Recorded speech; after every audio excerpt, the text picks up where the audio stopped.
Hello friends, आप सभी का स्वागत है आपके अपने यूट्यूब चैनल कोरवाड़ी क्लासेस पर।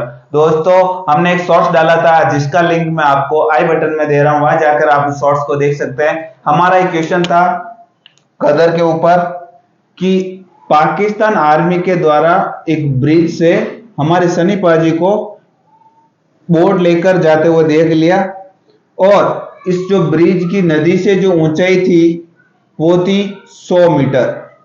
ऊंचाई कितनी थी? 100 मीटर थी। तथा हमारे जो सन्नी पाजी थे, यहां इस ब्रिज से इस नाव का जो एंगल बन रहा था वो बन रहा था 30 डिग्री। कितना बन रहा था? 30 डिग्री बन रहा था। हमें बतानी थी इस बोर्ड से यहां तक ये जो सीधी ऊंचाई है ये कितनी थी, ये सीधी जो लंबाई है ये कितनी थी, ये हमें बताना था।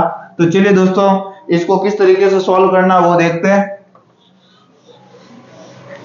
आशा करता हूं क्वेश्चन आपकी समझ में आ गया होगा। अगर समझ में नहीं आया तो आप उस शॉर्ट्स को जाकर देख सकते हैं, वहां हमने किस तरीके से क्वेश्चन पूछा है। तो इस तरीके से था, जहां पर ये जो ब्रिज था ये था 100 मीटर, ठीक है। इस नाव से इसकी जो ऊंचाई थी, ये वाली सीधी ऊंचाई, वो हमें ज्ञात करनी थी, और नाव से उस ब्रिज का जो एंगल बन रहा था वो बन रहा था 30 डिग्री। क्या बन रहा था? 30 डिग्री। तो एक तरीके से ये क्या बन जाता है?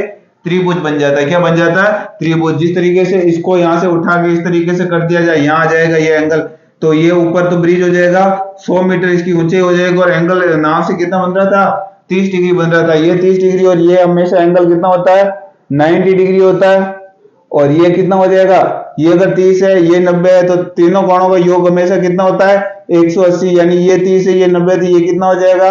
60 डिग्री हो जाएगा। कितना डिग्री हो जाएगा? 60 डिग्री हो जाएगा। तो अब हमने त्रिकोणमिति का जो टॉपिक पढ़ा था उसके अंदर हमने तीन कोण देखे थे, 30, 60 और 90।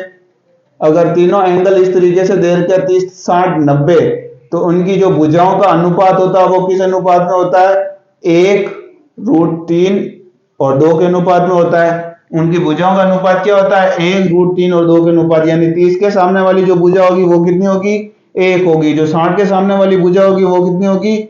√3 होगी। और जो 90 के सामने वाली भुजा होगी, 90 कौन है? ये। 90 के सामने वाली भुजा कौन होगी? ये। तो ये कितनी होगी? 2। तो इन भुजाओं का अनुपात क्या होगा? 1√3 और 2 होगा। अब हमें दे रखा है ये वाला, तो ये वाला किसके बराबर है? 100 मीटर किसके बराबर है?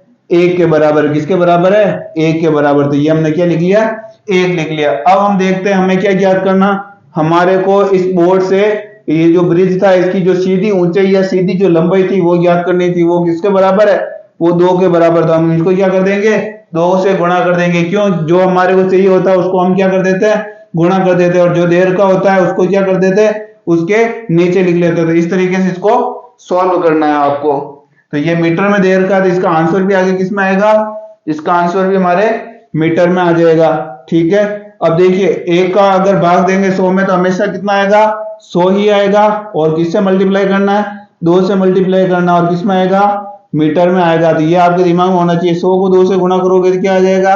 200 मीटर। कितना? 200 मीटर। 200 मीटर क्या आ गया? ये सीधी ऊंचाई यहां से यहां तक की। तो यहां से यहां तक की जो सीधी ऊंचाई होगी या सीधी जो लंबाई होगी वो कितनी होगी?